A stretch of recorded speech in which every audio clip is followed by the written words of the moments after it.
Alright! So, what's up mga pamangkin? For today's video, pupunta tayo ngayon sa Magallanes. Magkakaroon lang tayo ng team lunch with our Team Deno South. Yan, kasama natin si Click and Rev, and nasa likod at may mga nauna na si Henyo Talentado, Biyahe ni Mau, si Jade Motoventure, J4 Ride, and of course yours truly, Tito Nads. So wala lang, medyo matagal-tagal na rin kasi mula nung last na nag-lunch kami as a team. So we've decided na since wala namang schedule yung bawat isa sa amin today, we've decided na mag-lunch together as a team. So pupunta na Samgyupsal. Just hindi ko kasi nakuha yung exact details eh. So since ano lang naman ako, ako yung nasa tail, ako yung nasa likod, susunod na lang ako sa kanila. So hindi muna tayo maps, gagamit ng maps para hindi rin tayo agad mag-lowbat.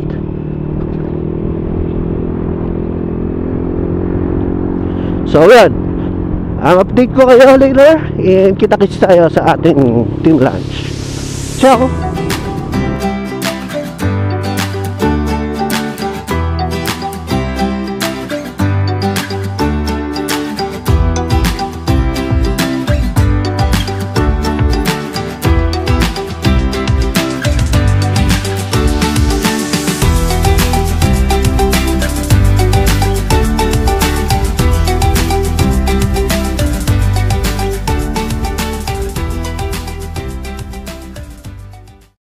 Yun na nga, nag-long ride na lang kami.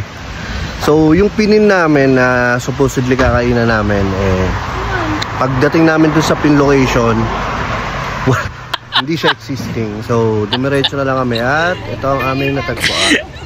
So andito kami sa Joms Inasal. So yun, bawi tayo kasi only rice and only soup.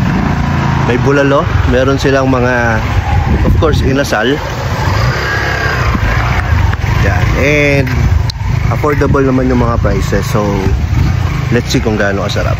Alright. So yun guys, naka-order na tayo. Hindi, nag-collect pa lang ng order. So syempre ang in-order natin yung walang kamatayang sisig. I-check natin.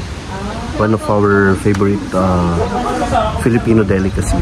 So tingnan natin. Ngayon lang tayo titikim ng sisig dito banda sa part na to. Tingnan natin natin pagkakain ng sisig na yan sa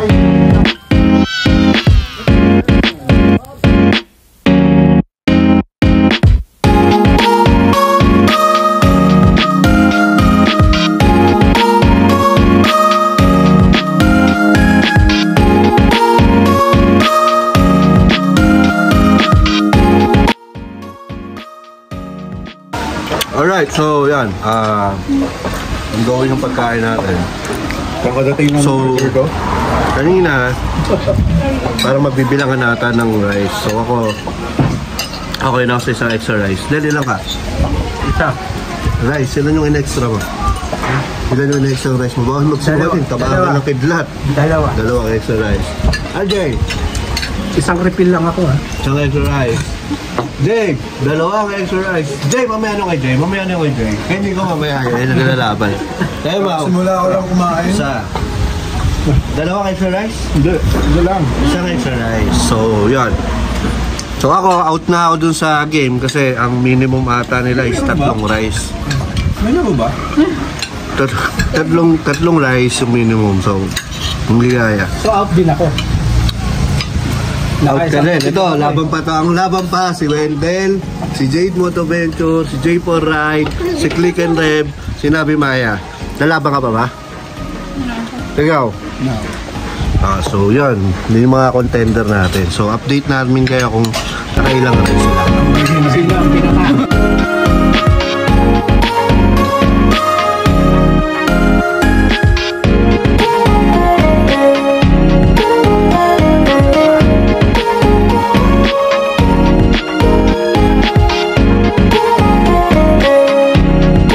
Wow!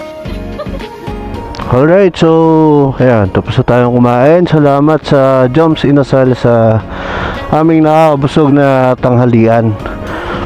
So okay naman, for me dun sa sisig, masarap siya. Although common sisig na medyo oily and medyo may mga bits lang siya ng pagka mga crunchy part. Pero as a whole, as a total, okay naman siya. Pwede natin siyang bigyan ng mga 7 out of 10. Alright, so based naman dun sa mga kinain nila dun sa Inasal, okay naman. And since only rice, nakadami din kami talaga ng rice. So ang nanalo sa paramihan, di ako sure kung yung si Click and Rev o si J4 Ride. So sila yung may tiebreaker. So siguro sa susunod na gagawin ulit natin, yon ang mangyayari, no? Yung tiebreaker doon nila gagawin. So ride out tayo, going back sa ating mga kanya-kanyang bahay. Salamat sa panonood guys and pagtangkilik. So abangan niyo yung mga susunod nating bibistahin na kainan. Oh, by the way, nandito nga pala tayo ngayon sa Magallanes, Cavite. So yun yung location ng Joms Inasal. So yun nga, actually accidentally yung pagkain namin dito kasi meron kami dapat na pupuntahan na Samgyupsal dito rin sa Magallanes. However, naka-map kasi yung spear natin. I'm not sure kung Google Map or Waze yung ginamit. But then, nung pagdating namin dun nga sa pin location, wala. So, ayun, may mga ganun part. So, kulang sa research. Kulang sa research. So, ano na lang din. So, next time, double check muna namin kung ano status yung pupuntahan namin. So yan, yun yung learnings natin for this ride. And again, salamat sa Joms Inasal sa napakasarap na tanghalian. So mga pamangkin and everyone,